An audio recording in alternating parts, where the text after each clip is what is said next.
As part of National Science Week, the Biology Society of South Australia are putting together a short series of videos to help encourage backyard biodiversity and get people involved in citizen science.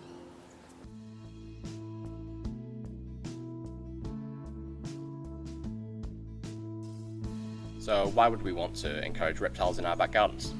Well, 90% of Australia's reptile fauna are endemic, meaning they're found nowhere else. And a leading threatening process for these reptiles is urbanisation. We lose what we call microhabitats, the small-scale differences in habitat that would ordinarily be found here. So I'll show you what I mean by microhabitats. This here is a great example of a prime basking site. It's a relatively flat surface, it's exposed to the sun. It will allow reptiles such as small skinks and geckos to raise their internal temperature so then they can forage for food, such as invertebrates.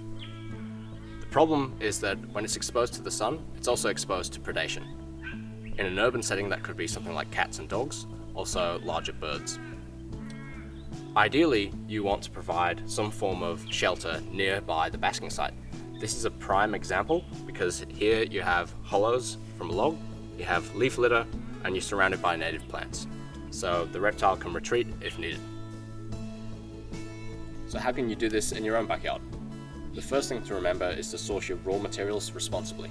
The last thing you want to do is go and grab rocks from an existing conservation park where they're already providing habitat for reptiles. I'd recommend using things that you already have lying around. Things like broken piping, old roof tiles, you might already have rocks or logs you can use. Then, the next important thing is to experiment. Pile rocks on top of each other, experiment with the placing of shade. You want a diversity of microhabitats. Some of them are going to retain heat and moisture more than others to benefit reptiles in different seasons and different types of reptiles as well. Some other important things to consider: what not to do. You might be tempted to apply pesticides in your garden, but that's going to knock out the food source for any reptiles that would be using the habitat. And once the reptiles are there, they're going to naturally start to control your invertebrate pest populations anyway, so it's a more sustainable option.